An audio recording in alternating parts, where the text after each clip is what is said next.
Pemirsa, vonis bebas Gregorius Ronald Tanur terdakwa kasus pembunuhan terhadap kekasihnya Dini Sera berbuntut panjang. Sejumlah pihak pun menyesalkan putusan Hakim Pengadilan Negeri Surabaya yang diketuai oleh Erin Tuah Damanik yang menjatuhkan vonis bebas.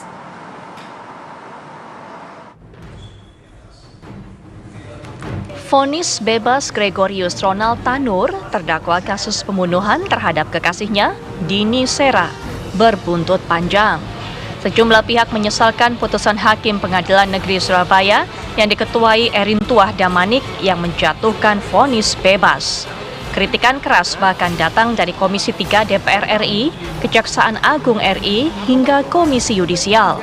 Kapus Penkum Kejaksaan Agung, Harli Siregar, menilai putusan Hakim Pengadilan Negeri Surabaya tidak mempertimbangkan fakta hukum yang tersaji di persidangan.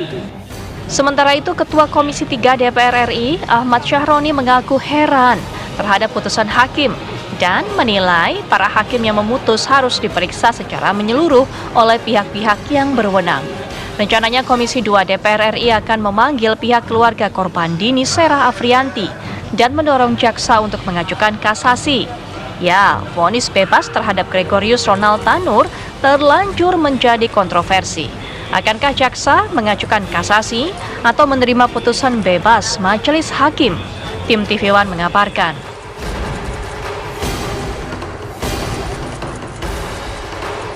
Ya, silakan bicara. Kedatangan jenengan ke PT apa Pak? Dalam rangka apa Pak? Apa dipanggil PT atau terkait ini? Dalam rangka apa Pak? Iya, namanya silaturahmi aja. Oh, silaturahmi ya Pak ya? Oh, ini karena ke PT itu teman saya satu angkatan. Oh.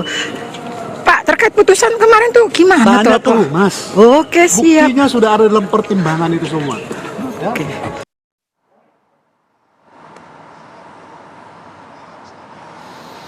Ya, Ketua Tim Majelis Hakim dari kasus Ronald Tanur ini, Erin Tuah Damanik, menjadi sorotan setelah memberikan vonis bebas terhadap Ronald Tanur. Dan ini menjadi sorotan keras dari DPR, dan juga KY, bahkan dari Pengadilan Negeri Surabaya itu sendiri. Nah, kita akan bahas mengenai kasus ini bersama dengan sejumlah narasumber yang sudah bergabung bersama kami melalui sambungan Zoom. Ada Bang Ahmad Saroni selaku Wakil Ketua Komisi 3 DPR RI. Selamat pagi, Bang Saroni. Selamat pagi. Selamat pagi. Dan juga ada Pak Joko Sasmito selaku Komisioner KY, dan ada Pak Alex Adam Faisal selaku Hakim dan juga Humas PN Surabaya. Selamat pagi semuanya. Saya ingin ke Bang Saroni dulu. Kalau kita lihat DPR RI Komisi 3 pada khususnya sepertinya memberikan sorotan keras di sini, memberikan kritikan keras, bahkan memberikan istilah putusannya memalukan. Apa yang menjadi dasar Anda memberikan statement memalukan tersebut? Bang Saroni, silakan.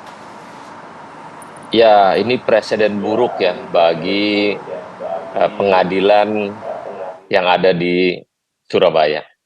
Kenapa saya bilang presiden buruk? Ini mendasari bahwa atas putusan hakim, putusan bebas yang dilakukan itu sangat mencederai perasaan dan rasa kemanusiaan kita semua tentunya. Dan saya bilang hakim ini sakit. Saya nggak akan pernah bilang bosan bahwa hakim ini sakit. Kenapa? Fakta yang terjadi pada korban sudah ada hasil otopsi yang jelas. Fakta persidangan, jaksa sudah menuntut 12 tahun. Tapi diketok sama si hakim yang lagi sakit ini, tahu-tahu bebas. Bagaimana perasaan kepala dia?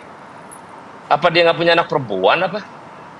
Sayang kalau presiden buruk ini dilakukan oleh pengadilan yang semua orang minta melewati pengadilan itu dengan seadil-adilnya. Sayang kalau ini terjadi, tapi kalau para pihak yang berwenang tidak periksa yang bersangkutan dengan para dua hakim yang lain, ini presiden terburuk terjadi dalam sejarah Republik Indonesia. Ini rusak negeri ini. Ya. Demikian. Baik, saya ke Pak Joko. Pak Joko, kalau misalnya dari KY sendiri kan sudah bisa membuat tim investigasi. Artinya apa saja kejanggalan dari KY yang disoroti dalam kasus ini? Assalamualaikum Mas Alfat dan Mbak Sira. Waalaikumsalam. Betul. Sebenarnya KY mempunyai pandangan bahwa memahami ya bahwa terhadap putusan bebas dari Majelis Hakim dari PN Surabaya tersebut, sehingga dapat menimbulkan gejolak ya di masyarakat, dan masyarakat menilai bahwa putusan tersebut kontroversi serta dinilai mencederai dari dan mengusik rasa keadilan bagi masyarakat. Namun terus saja memang sampai dengan sekarang ini ya, Komisi Yudisial belum menerima salinan putusan ya, sehingga Komisi Yudisial terus terang aja belum bisa menganalisis tentang adanya dugaan pelanggaran kode etik yang dilakukan oleh Majelis Hakim dari PN Surabaya tersebut. Namun terus terang aja kalau terkait dengan putusan itu Komisi Yudisial tidak bisa masuk terkait ranah teknis yudisial, karena itu merupakan kemandirian hakim. Tetapi ada langkah-langkah yang perlu dilakukan oleh Komisi Yudisial. Kami selaku Ketua Bidang Pengawasan Hakim dan Investigasi telah menerjunkan ya tim investigasi bersama-sama dengan tim pengawasan hakim untuk ke lapangan untuk mencari dugaan pelanggaran kode etik yang dilakukan oleh Majelis Hakim PN Surabaya tersebut. Begitu, Mbak. Oke, jadi investigasinya masih sebatas di ranah etik berarti Pak ya. Saya ingin ke Pak Alex dulu kalau begitu Pak Alex. Kalau kita lihat tadi kita sempat mendengar cuplikan pernyataan dari Pak Damanik begitu ya, mengatakan bahwa katanya dipanggil oleh pihak PN untuk silaturahmi. Apa benar ada pemanggilan Pak? Apakah ini bentuknya pemeriksaan atau seperti apa Pak? Baik, selamat pagi. Assalamualaikum warahmatullahi wabarakatuh. Selamat pagi Bang Saroni, Pak Joko. Waalaikumsalam Pak dan Mbak Vera. Pagi. Ya. Jadi seperti yang disampaikan oleh Bang Alfa tadi, Jumat tadi kemarin ya, belum ada sama sekali pemanggilan atau pemeriksaan yang dilakukan oleh tim eksternal maupun tim internal. Kalau eksternal kan dari KAI, dari internal sendiri nggak ada. Dan saya sudah konfirmasi langsung kepada salah satu hakim bahwa mereka pada waktu ke pengadilan tinggi itu memang dalam rangka persiapan akan ada acara purna tugas hakim tinggi di Pengadilan Negeri Surabaya. Jadi bukan tujuan datang ke situ bukan di dalam rangka pemeriksaan atau di dalam rangka klarifikasi. Demikian Bapak. Oke, artinya dalam waktu dekat pun tidak akan ada rencana untuk mengklarifikasi Pak dari pihak PN. Jadi begini Bapak, kita ini kan ada dua badan atau lembaga yang melakukan pengawasan terhadap kinerja atau perilaku hakim. Satu yang dipimpin oleh Bapak Joko selaku pengawas eksternal dan juga internal kami dari bawah Mahkamah Agung. Biasanya permintaan klarifikasi atau verifikasi ataupun pemeriksaan itu biasanya ada mekanismenya dulu Pak. Biasanya ya yang pernah kita jalani. Ada pemberitahuan, ada yang ada penunjukan siapa yang akan mau jadi Pak Alex, begini Pak Alex, ini kan banyak sekali kejanggalan-kejanggalan yang disampaikan juga yang menjadi sorotan. Artinya ini tidak menjadi satu hal yang dikritisi juga dari PN Surabaya? Jadi PN Surabaya kan ini Satker Bu, sedangkan lembaga tertinggi di badan pengawasan adalah badan pengawasan Bu. Jadi untuk melakukan pemeriksaan terhadap hakim-hakim di Satker atau pengadilan negeri itu adalah Bawaslu atau yang telah didelegasikan kepada pengadilan tinggi selaku korpos atau kawal depan dari suatu pengadilan di suatu provinsi. Sampai sekarang belum ada seperti itu. Gitu Ibu, Bapak. Bagaimana dengan pernyataan dari KAI tadi yang masih belum menerima salinan putusan? Apakah sudah ada rencana untuk memberikan salinan putusan itu kepada KAI untuk segera ditindaklanjuti Pak Alex? Baik. Biasanya hasil dari suatu persidangan itu putusan itu kan langsung kita upload di dalam suatu sistem informasi penelusuran perkara SIPP namanya. Di situ bisa dilihat apakah sudah diupload oleh dari Pengadilan Negeri Surabaya. Kalau sudah ada, tinggal di-download dan tinggal dibaca. Tapi kalau secara fisik harus ada permintaan atau harus kita kirim secara fisiknya Pak. Tapi secara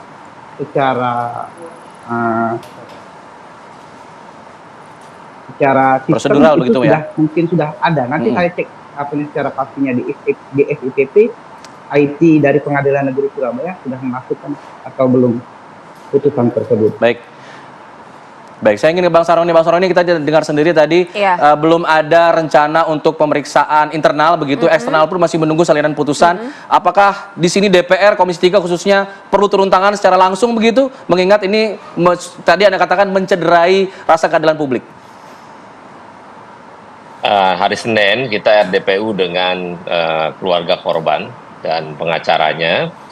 Nanti setelah kita mendengarkan para pihak dari keluarga korban, nanti kita juga akan memanggil Hakim Pengadilan Negeri Surabaya untuk kita mintai keterangan terkait dengan apa yang dilakukan vonis bebas tersebut. Jadi kita perlahan juga bergerak di DPR untuk mengawasi langsung apa yang terjadi. Tapi untuk Humas Pengadilan Negeri Surabaya, Pak Alex harusnya responsifnya lebih kuat. Bapak harus cek juga bagaimana hasil putusan yang ada. Jadi Bapak sebagai humas jangan panik begini, diam, nggak tahu, ini mungkin dicek dulu. Jangan Pak, ini lagi ramai atas cederanya masyarakat Republik Indonesia ini. Bapak Pengadilan Negeri Humas harus juga merespon ini dengan cepat. Ambil data, dicek segala macam, benar nggak ini? Bapak juga harus sensitif Pak terkait ini teknologi terlalu besar Pak. Bapak nonton TV ini aja Bapak kelabakan jawabnya. Harusnya dipersiapkan. Oh iya, ini putusannya sudah disajikan, udah disampaikan di media sosial misalnya. Ini Pak, sensitif dikit lah Pak. Bapak ini kan tempat pengadilan untuk orang mendapatkan keadilan Pak. Saya kritik juga nih humas nih Pak. Tolong jangan begini cara Bapak jawab. Nggak benar ini cara kerjanya, Pak. Demikian. Baik, Pak Alex silakan. Ada kritikan yang disampaikan oleh Bang Sahroni yang menyatakan bahwa humas seharusnya lebih tanggap lagi, lebih cepat lagi dalam merespon data-data dan lain sebagainya. Ya, terima kasih Bang Sahroni ya atas kritiknya. Saya juga memaklumi seperti itu.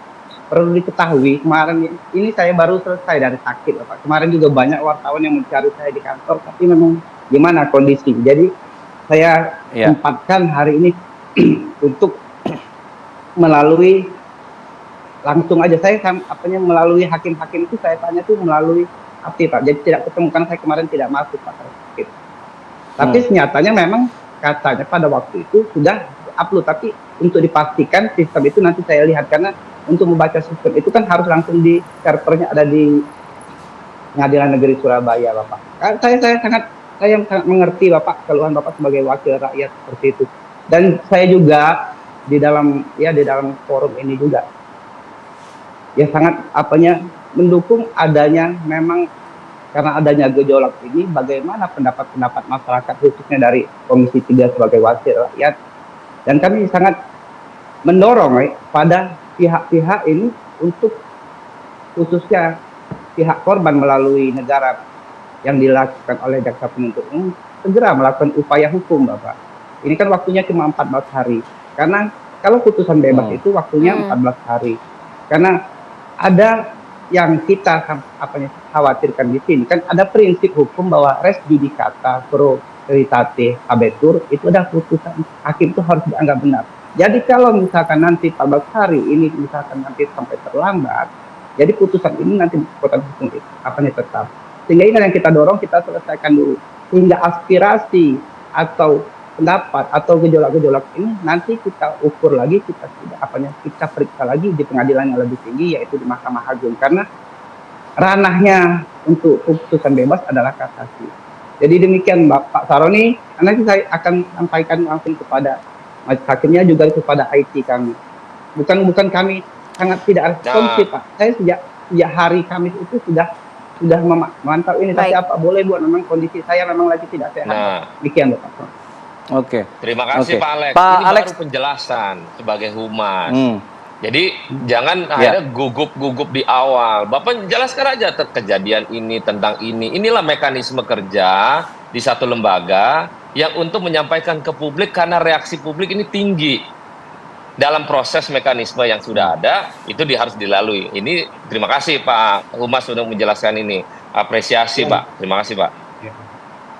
Oke, saya ingin ke Pak Joko. Pak Joko tadi dikatakan juga oleh Pak Alex, hasil putusan biasanya langsung diupload Pak di website. Apakah ini juga sudah diperiksa atau memang butuh salinan putusan secara fisiknya Pak? Tapi dijawab saja deh Pak ya. Kami jeda dulu, kami akan kembali saat lagi tetap di sini. Apa kabar Indonesia Pagi? Baik, saya kembali ke Pak Joko Sasmito. Pak Joko, tadi dikatakan juga oleh Pak Alex bahwa hasil putusan biasanya sudah diupload Pak, tidak perlu lagi untuk dikirim fisiknya. Apakah dari KAY memang butuh fisiknya atau memang butuh downloadan saja sudah cukup Pak untuk bisa lanjut terus nih tim investigasi? Oke, terima kasih. Kemarin waktu hari Jumat sore ya, saya sudah menanyakan ke Biro Waskim apakah sudah ada salinan putusan yang bisa kita cari di SIPP ya. Tapi kemarin saya dapat informasi bahwa sampai dengan sore kemarin itu belum memperoleh ya, artinya mungkin belum dimuat atau apa di SPP sehingga Komisi Yudisial belum memperoleh. Tetapi biasanya memang kalau itu sudah dilakukan pemeriksaan terhadap para saksi, misalnya terkait dengan adanya dugaan itu, misalnya salah satunya panitera dan sebagainya, biasanya kita secara resmi akan memperoleh tentang salinan putusan tersebut. Oleh karena itu, memang itu sangat dibutuhkan oleh Komisi Yudisial sehingga dapat segera memperoleh salinan putusan tersebut, sehingga itu sebagai pertimbangan untuk melakukan analisis terhadap putusan tersebut, adanya atau tidaknya dugaan pelanggaran hakim yang dilakukan oleh Majelis Hakim PN Surabaya tersebut. Ya, Pak Joko, artinya sambil menunggu salinan putusan, apa yang akan dilakukan KAY pada saat ini? Oke, sebenarnya saya 1 hari ya setelah dibacakan putusan, itu kan karena ini putusan itu mendapat perhatian yang luar biasa dari publik maupun dari beberapa media. Oleh karena itu, waktu itu saya sudah merekomendasikan kepada tim investigasi termasuk bekerjasama dengan tim Baskim untuk kita terjunkan ke lapangan untuk melakukan mencari data-data pendukung tentang adanya dugaan pelanggaran kode etik yang dilakukan oleh hakim. Karena kalau hanya mendasari analisis putusan tanpa dilakukan menerjunkan tim investigasi ke lapangan, akan sulit untuk memperoleh dugaan pelanggaran kode etik yang dilakukan oleh para majelis hakim di PN Surabaya tersebut. Gitu, Pak. Baik, Pak Alex, menanggapi hasil ini Pak, apa yang bisa dilakukan oleh PN nih Pak, agar kemudian KAY bisa segera menerima salinan putusan ini Pak, putusan tersebut Pak? Baik, makasih Bang Alfat ya. Yang seperti disampaikan oleh Pak Joko tadi, nanti saya akan langsung sampaikan kepada majelis hakimnya dan juga sampaikan kepada ketua pengadilan terhadap masalah putusan ini, apakah sudah ataukah ada kendala. Kedua, mengenai investigasi yang dilakukan oleh KAY, itu kan memang sudah kewenangan dari KAY. Apabila KAY misalkan biasa melakukan pemeriksaan dan melakukan pemeriksaan seperti rutin misalkan, ya kita di Pengadilan Negeri Surabaya sangat menerima dan sangat terbuka Bapak, sangat kita dukung kegiatan-kegiatan tersebut.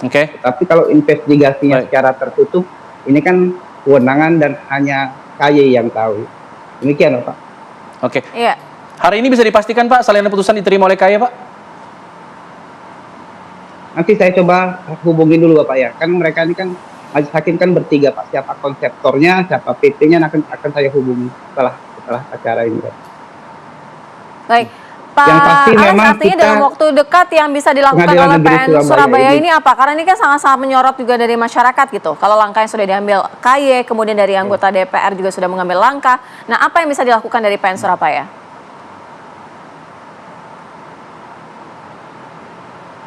Seperti yang saya sampaikan tadi, Mbak Seraya, kita ini di satker paling bawah. Artinya untuk misalkan melakukan pemeriksaan internal, itu tuh tidak ada hak dari kita sendiri.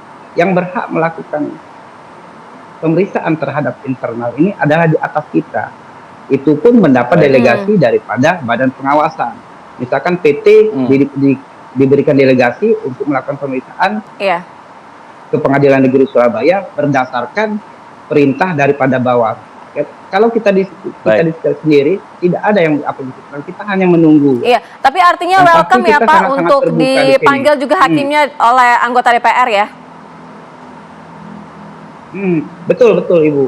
Jadi kita sendiri sangat terbuka. Kita mempunyai medsos, kita lihat, kita biarkan. Kita tidak ada niatan menutup komentar. Jadi kita tahu sekarang ini berapa banyak komentar yang walaupun komentarnya apanya banyak membuli atau menghujat, tapi kita tahu bahwa inilah sudah menjadi polemik dan menjadi perhatian masyarakat dan menjadi perhatian humas. Oh, memang benar ini seperti yang disampaikan oleh Bang Saroni tadi. Demikian, Mbak. Baik. Bang Saroni, tanggapannya untuk humas memang kewenangannya terbatas, masih harus menunggu ada ketua pengadilan, lalu kemudian ada para hakim untuk bisa merumuskan kembali, memberikan informasinya terkait putusan yang mereka berikan. Bang Saroni.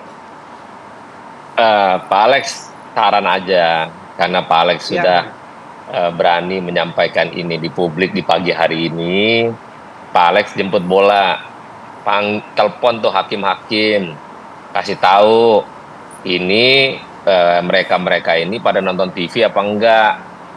Dia nggak peka kalau memang suasana ini lagi sedang jadi sorotan.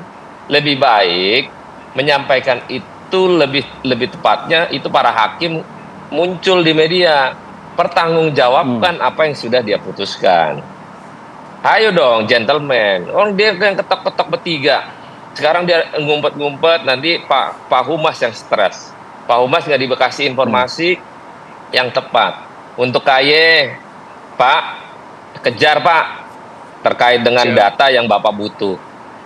Tim investigasi, kejar ke rumah hakimnya, kan nggak mungkin nggak punya rumah di hakim itu. Nah, jadi kita responsibilitasnya kuat, supaya masyarakat ini percaya lagi dengan pengadilan. Kalau enggak Pak, presiden buruk terjadi di Republik ini 2024. Kemana lagi rakyat mau minta keadilan di pengadilan? Jadi saran dari saya sebagai wakil rakyat kepada bapak-bapak yang berkepentingan, jemput bola untuk dilakukan hal-hal yang terkait dengan masalah yang menjadi sorotan publik ini. Demikian. Oke, terakhir mungkin Bang Saroni mengenai rencana pemanggilan Pak. Tadi kan hari Senin katanya mau memanggil keluarga korban. Nah, untuk para hakim ini sudah adakah jadwal pasti Bang Saroni? Nanti setelah Senin saya dengan tim pimpinan komisi untuk RDPU, nanti saya jadwalkan untuk pemanggilan para hakim Pengadilan Tinggi Surabaya. Baik, kita sama-sama menantikan ya nanti untuk hari Senin. Terima kasih Bang Saroni, terima kasih Pak Joko, terima kasih Pak Alex, terima kasih sudah berbagi informasi, sudah berdialog bersama kami di program Apa Kabar Indonesia Pagi. Semoga saja hari Senin sudah menemukan progresnya ya. Iya, kita akan tunggu nanti. Terima kasih semuanya. Sementara itu kita jeda dulu pemirsa, kita nanti akan kembali lagi dengan perbincangan mengenai PK dari Saka Tatal atau novum dari yang diajukan oleh kuasa hukum Saka Tatal ditolak oleh pihak jaksa. Nah, bagaimana kemudian langkah selanjutnya setelah ini terjadi, kita akan bahas saja. Tetap di sini di Apa Kabar Indonesia Pagi.